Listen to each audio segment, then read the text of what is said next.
Masaya ka pa ba? Simulan natin sa kung saan tayo nag-umpisa. Sa unang araw na nagtagpo ng landas ng bawat isa.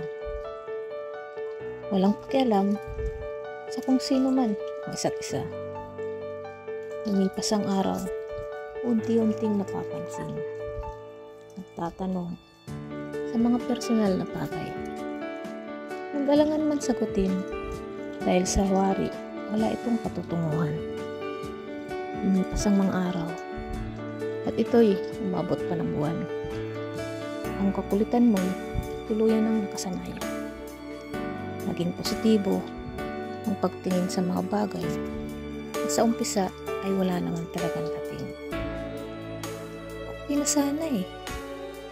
Sa tagal ng iyong pagkatok, naghintay at nagtiyaga, kaya ikaw ay hinayaang pumasok.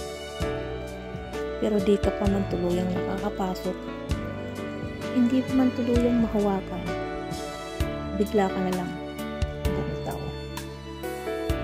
Umiyak, nalungkot, at ako'y nasaktan. Pero pinailangan ko rin bumitaw. Sa kailangang pagkakataon, kay nagpapalit. Nagtuloy na para bang walang namang nangyari. Sa kabila ng naidulot ng sakit, patuloy na nagtili dahil andun pa din naman ang saya eh. Pero lumipas ang mga araw at buwan, ang lahat ay nagpistulang parang isang pampublikong sasakyan. Nanatili ka lang sa isang kanto sa pag-aakalang marami ka pang masisilayan. Pero ang hindi mo namamalayan na yung unang tao mong kasama sa biyahe ay unti-unti na palang bumababa. Dahil dama niya na, hindi ka pa handang umusat. Hanggang sa siya ay tuluyan ng nakalayo.